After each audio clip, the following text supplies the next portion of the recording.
Les Lamentations, chapitre 1. Quoi donc? Elle est assise solitaire, cette ville si peuplée. Elle est devenue une veuve, grande parmi les nations, princesse sur les provinces, elle est soumise à la corvée. Elle pleure dans la nuit, ses larmes coulent sur ses joues. De tous ceux qui l'aimaient, nul ne la console. Tous ses amis l'ont trahie, ils sont devenus ses ennemis. Juda est déporté, victime d'une humiliation et d'une grande servitude. Elle est assise au milieu des nations et n'y trouve pas de repos. Tous ses persécuteurs l'atteignent au milieu des détresses. Les chemins de Sion sont dans le seuil, car on ne vient plus aux solennités. Toutes ses portes sont en ruine, ses sacrificateurs gémissent, ses vierges sont affligées, et elle-même est dans l'amertume.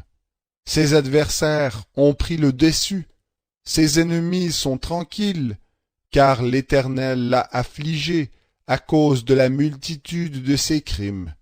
Ses enfants sont partis en captivité devant l'adversaire. La fille de Sion a perdu tout son éclat. Ses ministres sont devenus comme des cerfs qui ne trouvent plus de pâture et qui s'en vont privés de force devant le chasseur. Jérusalem se souvient, au jour de son humiliation et de sa vie errante, de tout ce qu'elle avait de précieux. Au jour d'autrefois, quand son peuple est tombé sous la main de l'adversaire sans personne pour la secourir. Ses adversaires l'ont vue, et ils ont ri de sa disparition. Jérusalem a multiplié ses péchés, c'est pourquoi elle est devenue impure. Tous ceux qui la glorifiaient la méprisent. En voyant sa nudité, elle-même gémit et recule. Sa souillure est dans les plis de sa robe. Elle n'a pas songé à son sort final. Sa déchéance a été prodigieuse, et personne ne l'a consolée. Voici mon humiliation, ô Éternel, car l'ennemi triomphe, l'adversaire a étendu la main sur tout ce qu'elle avait de précieux. Elle a vu pénétrer dans son sanctuaire les nations, auxquelles tu avais défendu d'entrer dans ton assemblée. Tout son peuple gémit, ils cherchent du pain, ils ont donné ce qu'ils avaient de précieux pour de la nourriture, afin de ranimer leur vie. Vois, Éternel, regarde comme je suis méprisé. Qu'il n'en soit pas ainsi pour vous tous qui passez votre chemin. Regardez et voyez s'il est une douleur pareille à ma douleur, à celle qu'on m'a fait subir. L'Éternel m'a affligé au jour de son ardente colère. D'en haut, il a lancé dans mes os un feu qui les pénètre. Il a tendu un filet sous mes pieds. Il m'a fait reculer. Il m'a rendu désolé et souffrante tout le jour. Sa main a lié le joug de mes crimes. Ils se sont entrelacés. Ils me sont montés à la gorge. Il a ébranlé ma force. Le Seigneur m'a livré à des mains contre lesquelles je ne puis tenir. Le Seigneur a repoussé tous mes guerriers que j'avais avec moi. Il a convoqué une assemblée solennelle à mon sujet pour briser mes jeunes hommes. Le Seigneur a foulé au pressoir la vierge fille de Juda. C'est sur eux que je pleure. Mes yeux fondent en larmes, car il s'est éloigné de moi le consolateur, qui ranimait ma vie. Mes fils sont désolés, parce que l'ennemi a été le plus fort. Sion a étendu les mains, et personne ne l'a consolé. L'Éternel a donné des ordres contre Jacob, à ses adversaires d'alentour. Jérusalem est devenue impure au milieu d'eux. C'est l'Éternel qui est juste, car j'ai été rebelle à ses ordres. Écoutez, vous tous les peuples, et voyez ma douleur. Mes vierges et mes jeunes hommes sont allés en captivité. J'ai appelé ceux qui m'aimaient, et ils m'ont trompé. Mes sacrificateurs et mes anciens ont expiré dans la ville. Ils cherchaient pour eux de la nourriture afin de ranimer leur vie. Éternel, vois ma détresse. Mes entrailles bouillonnent, mon cœur est bouleversé au-dedans de moi, car j'ai vraiment été rebelle. Au dehors, l'épée a fait ses ravages, au dedans, elle a été comme la mort même. On a entendu que je gémissais, mais personne ne m'a consolé. Tous mes ennemis ont appris mon malheur, ils se sont égayés de ce que tu l'as causé. Tu as fait venir le jour que tu avais annoncé. Qu'ils deviennent comme moi, que toute leur méchanceté vienne devant toi, et traite-les comme tu m'as traité, à cause de tous mes crimes.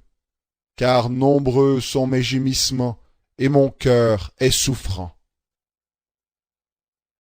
Les Lamentations, chapitre 2.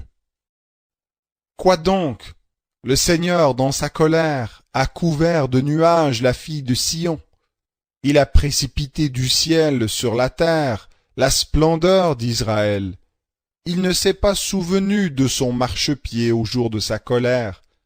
Le Seigneur a englouti sans ménagement toutes les demeures de Jacob. Il a, dans sa fureur, abattu les forteresses de la fille de Juda. Il les a jetées à terre. Il a profané le royaume et ses princes. Il a, dans son ardente colère, abattu toute la force d'Israël. Il a retiré sa droite en arrière, en présence de l'ennemi. Il a allumé en Jacob comme un feu brûlant, qui dévore de tous côtés. Il a tendu son arc comme un ennemi. Sa droite s'est dressée comme celle d'un adversaire. Il a tué tout ce qui charmait les yeux. Il a répandu sa fureur comme le feu sur la tente de la fille de Sion. Le Seigneur est devenu comme un ennemi. Il a englouti Israël. Il a englouti tous ses donjons. Il a détruit ses forteresses. Il a multiplié chez la fille de Juda plaintes et gémissements. Il a forcé sa clôture comme celle d'un jardin. Il a détruit le lieu de son assemblée. L'Éternel a fait oublier en Sion assemblée solennelle et sabbat, et dans l'indignation de sa colère il a livré aux outrages rois et sacrificateurs. Le Seigneur a rejeté son autel, dédaigné son sanctuaire, il a livré entre les mains de l'ennemi les murailles des donjons de Sion. Des appels ont retenti dans la maison de l'Éternel, comme en un jour de solennité. L'Éternel a résolu de détruire la muraille de la fille de Sion. Il a tendu le cordeau, il n'a pas retiré sa main sans les avoir engloutis. Il a mis en deuil remparts et murailles, l'un et l'autre délabrés. Ses portes se sont enfoncées dans la terre. Il en a détruit, rompu les verrous. Son roi et ses ministres sont parmi les nations. Il n'y a plus de loi.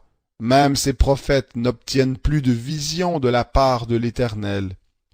Les anciens de la fille de Sion sont assis en arrière. Ils restent muets. Ils ont jeté de la poussière sur leur tête. Ils se sont revêtus de sacs. Les vierges de Jérusalem baissent la tête vers la terre. Mes yeux se consument dans les larmes. Mes entrailles bouillonnent. Ma bile se répand sur la terre, à cause du désastre de la fille de mon peuple, parce que des enfants et des nourrissons défaillent sur les places de la cité. Ils disaient à leur mère, où trouver du blé et du vin? Et ils défaillaient comme des blessés sur les places de la ville. Ils rendaient leur dernier souffle sur le sein de leur mère. Que te dirais-je encore? Qui serait pour moi ton égal, et quelle consolation te donner, vierge fille de Sion? Car ton désastre est aussi grand que la mer. Qui pourra te guérir? Tes prophètes ont eu pour toi des visions vaines et fades. Ils n'ont pas mis à nu ta faute, afin de détourner de toi la captivité. Ils ont eu pour toi la vision d'oracles vains et décevants. Tous les passants battent des mains sur toi. Ils sifflent, hochent la tête contre la fille de Jérusalem. Est-ce là la ville qu'on appelait une beauté parfaite, la joie de toute la terre. Tous tes ennemis ouvrent la bouche contre toi. Ils sifflent, ils grincent des dents, ils disent, nous l'avons englouti. C'est bien le jour que nous espérions, nous l'avons atteint, nous le voyons. L'Éternel a exécuté ce qu'il avait décidé, il a accompli la parole qu'il avait décrétée dès les temps anciens. Il a détruit sans ménagement, il a fait de toi la joie de l'ennemi, il a élevé la force de tes adversaires. Leur cœur crie vers le Seigneur. Muraille de la fille de Sion, laisse couler tes larmes comme un torrent. Ne te donne aucun répit, et que la pupille de ton œil n'ait pas de repos. Lève-toi, lance une clameur au début des veilles de la nuit. Répands ton cœur comme de l'eau devant la face du Seigneur. Lève tes mains vers lui pour la vie de tes enfants qui défaillent de faim à tous les coins de rue. Vois, Éternel, regarde qui tu as ainsi traité. Fallait-il que des femmes dévorent le fruit de leurs entrailles, les petits enfants tendrement aimés, que sacrificateurs et prophètes soient tués dans le sanctuaire du Seigneur? Les adolescents et les vieillards gisent par terre dans les rues. Mes vierges et mes jeunes hommes sont tombés par l'épée. Tu as tué au jour de ta colère, tu as égorgé sans ménagement, tu as appelé sur moi l'effroi de tous côtés, comme en un jour de solennité, au jour de la colère de l'Éternel. Il n'y a eu ni rescapé, ni survivant. Ceux que j'avais tendrement aimés et élevés, mon ennemi les a consumés. Les Lamentations, chapitre 3. Je suis l'homme qui a vu l'humiliation sous le bâton de son courroux. Il m'a conduit, il m'a fait aller dans les ténèbres et non dans la lumière. Contre moi, il tourne et retourne sa main tout le jour. Il a flétri ma chair et ma peau. Il a brisé mes os. Il a bâti des retranchements contre moi. Il m'a environné d'amertume et de lassitude.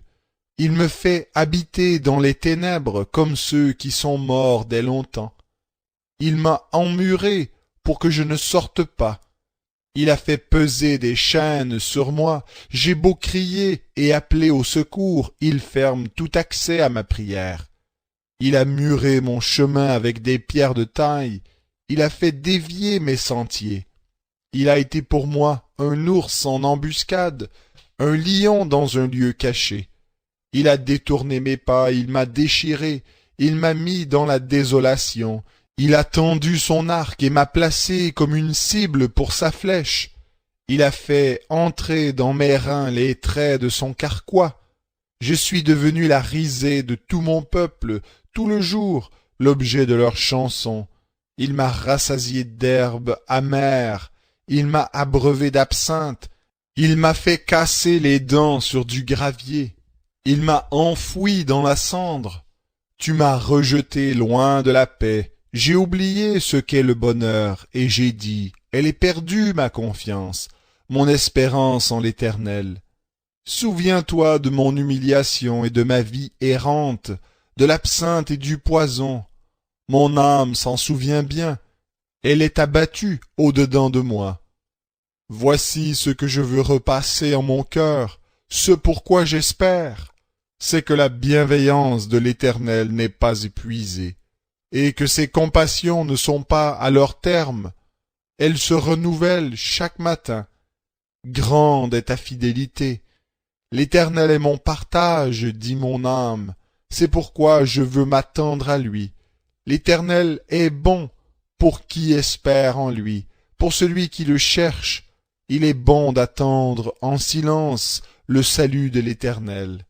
Il est bon pour l'homme de porter le joug dans sa jeunesse, qu'il s'assoie solitaire et silencieux, car c'est ce qui lui est imposé. Qu'il mette sa bouche dans la poussière, peut-être y a-t-il de l'espoir. Qu'il tende la joue à celui qui le frappe, qu'il se rassasie de déshonneur, car le Seigneur ne rejette pas à toujours. Mais lorsqu'il afflige, il a compassion selon sa grande bienveillance. car ce n'est pas volontiers qu'il humilie et qu'il afflige les fils d'hommes. Quand on foule aux pieds tous les prisonniers d'un pays, quand on fait dévier le droit humain à la face du Très-Haut, quand on fait tort à l'homme dans son procès, le Seigneur ne le voit-il pas? Qui est celui qui a dit « et cela fut » ? Le Seigneur n'est-il pas celui qui commande? N'est-ce pas de la bouche du Très-Haut que sortent les maux et les biens? Pourquoi l'homme vivant se plaindrait-il? Que chacun se plaigne de ses propres péchés. Examinons nos voies et sondons-les et retournons à l'Éternel. Élevons notre cœur comme nos mains vers Dieu qui est au ciel. Nous avons nous-mêmes été criminels et rebelles, et toi, tu n'as point pardonné. Tu t'es enveloppé de ta colère et tu nous as poursuivis. Tu as tué sans ménagement, tu t'es enveloppé d'une nuée, pour que la prière ne te parvienne pas. Tu as fait de nous un rebut et un repoussoir au milieu des peuples. Ils ouvrent la bouche contre nous, tous nos ennemis. Pour nous, ce furent la frayeur et la fosse, la destruction et le désastre. Des torrents d'eau coulent de mes yeux à cause du désastre de la fille de mon peuple. Mes yeux ruissellent sans repos, sans relâche, jusqu'à ce que l'Éternel fasse attention et voie du haut des cieux. Mes yeux me font souffrir à cause de toutes les filles de ma ville. Ils m'ont donné la chasse comme à l'oiseau. Ceux qui sans cause sont mes ennemis. Ils ont réduit ma vie au silence dans la citerne. Ils ont jeté des pierres sur moi. Les eaux ont recouvert ma tête. Je disais, je suis perdu. J'ai invoqué ton nom, ô Éternel, des profondeurs de la citerne. Tu as entendu ma voix. Ne détourne pas ton oreille, quand pour me soulager je t'appelle au secours. Au jour où je t'ai invoqué, tu t'es approché. Tu as dit, sois sans crainte. Seigneur, tu as plaidé mon procès. Tu as racheté ma vie. Éternel, tu as vu mon écrasement, rétabli mon droit. Tu as vu toute leur vengeance, tout leur complot contre moi. Éternel, tu as entendu leurs outrages, tout leur complot contre moi, les discours de ceux qui se dressent contre moi. Leurs projets sont tout le jour contre moi. Qu'ils soient assis ou debout, regarde, je suis l'objet de leurs chansons. Tu leur rendras la pareille, ô Éternel, selon l'œuvre de leurs mains. Tu leur cuirasseras le cœur, ta malédiction sera contre eux. Tu les poursuivras avec colère et tu les extermineras de dessous les cieux de l'Éternel. Les Lamentations, chapitre 4. Quoi donc? L'or est terni, l'or pur est altéré, les pierres saintes sont éparpillées au coin de toutes les rues. Les fils de Sion si précieux qui valaient leur pesant d'or, quoi donc? Ils sont considérés comme des pots de terre, ouvrage des mains du potier. Même les chacals présentent la mamelle et allaitent leurs petits. Mais la fille de mon peuple est devenue cruelle, comme les autruches du désert. De soif, la langue du nourrisson s'attache à son palais. Les enfants demandent du pain, et personne ne leur en coupe. Ceux qui se nourrissaient de mets délicats expirent dans la rue. Ceux qui étaient élevés dans la pourpre embrassent le fumier. La faute de la fille de mon peuple est plus grande que le péché de Sodome, qui fut renversée en un instant, sans que personne ait porté la main sur elle. Ces Naziréens étaient plus purs que la neige, plus blancs que le lait. Ils avaient le corps plus vermeil que le corail. Leur figure était de saphir, leur aspect est devenu plus sombre que le noir. On ne les reconnaît pas dans les rues. Ils ont la peau collée sur les os. Elle est devenue sèche comme du bois. Les victimes de l'épée ont eu plus de chance que les victimes de la faim, qui s'étiolent exténuées, privées des produits des champs. Ces femmes, si compatissantes, de leurs mains ont fait cuire leurs enfants. Ils leur servent d'aliment dans le désastre de la fille de mon peuple. L'Éternel a mis le comble à sa fureur. Il a répandu son ardente colère. Il a allumé dans Sion un feu qui en dévore les fondations. Ils n'auraient pas cru, les rois de la terre, ni tous les habitants du monde, que l'adversaire, que l'ennemi entrerait dans les portes de Jérusalem, à cause des péchés de ses prophètes, des fautes de ses sacrificateurs, qui ont répandu dans son sein le sang des justes. Ils erraient en aveugles dans les rues, ils étaient souillés de sang, au point qu'on ne pouvait toucher leurs vêtements. « Écartez-vous, impurs, leur criait-on, écartez-vous, écartez-vous, tandis qu'ils fuyaient, qu'ils erraient parmi les nations. Ils ne vont plus séjourner chez nous. L'Éternel lui-même les a dispersés. Il ne les regarde plus. On n'a pas respecté les sacrificateurs, ni fait grâce aux vieillards. Nos yeux se consumaient encore, en vain dans l'attente du secours. Nous guettions, une nation qui ne nous a pas sauvés. On épiait nos pas, pour nous empêcher d'aller sur nos places. Notre fin s'approchait, nos jours étaient accomplis, notre fin est arrivée. Nos persécuteurs étaient plus légers que les aigles du ciel. Sur les montagnes, ils nous ont poursuivis. Ils nous ont dressé des embûches dans le désert. Celui qui était notre vie, le Messie de l'Éternel, a été pris dans leur fosse. Lui de qui nous disions, à son ombre, nous vivrons parmi les nations. Égaie-toi, réjouis-toi, fille d'Édom, habitante du pays d'Out. À toi aussi on passera la coupe. Tu t'enivreras et tu te mettras à nu. Fille de Sion, ta faute est à son terme. Il ne te déportera plus. Fille d'Édom, c'est ta faute qu'il châtiera. Il mettra tes péchés à découvert. Les Lamentations, chapitre 5. Souviens-toi, Éternel, de ce qui nous est arrivé. Regarde, vois notre déshonneur. Notre héritage a été transféré à des étrangers, nos maisons à des inconnus. Nous sommes devenus orphelins, sans père. Nos mères sont comme des veuves. Nous buvons notre eau à prix d'argent. Notre bois nous arrive contre paiement. Nous avons nos persécuteurs sur le dos. Nous sommes épuisés. On ne nous laisse pas de repos. Nous avons tendu la main vers l'Égypte, vers la Syrie pour nous rassasier de pain. Nos pères ont péché, mais ils ne sont plus, et c'est nous qui portons le fardeau de leurs fautes. Des esclaves dominent sur nous, et personne ne nous retire de leurs mains. Au péril de notre vie, nous rapportons notre pain, affrontant l'épée du désert. Notre peau est brûlante comme un four par l'ardeur de la faim.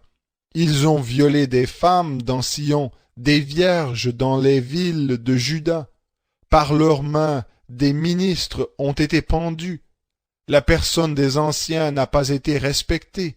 Des jeunes hommes ont porté la meule, des garçons ont trébuché sous des fardeaux de bois. Les anciens ont délaissé la porte, les jeunes hommes ont délaissé leur chant. La joie a délaissé nos cœurs, nos danses ont été changées en deuil, la couronne de notre tête est tombée. Malheur à nous, parce que nous avons péché. Voici pourquoi notre cœur est souffrant. Voici pourquoi nos yeux sont obscurcis. C'est que la montagne de Sion est désolée. C'est que les renards s'y promènent. Toi, Éternel, tu sièges à jamais. Ton trône subsiste de génération en génération. Pourquoi nous oublierais-tu pour toujours? Nous abandonnerais-tu tout le temps de notre vie? Fais-nous revenir vers toi, Éternel, et nous reviendrons. Renouvelle nos jours comme autrefois. Nous aurais-tu donc entièrement rejetés? Serais-tu contre nous indigné à l'extrême?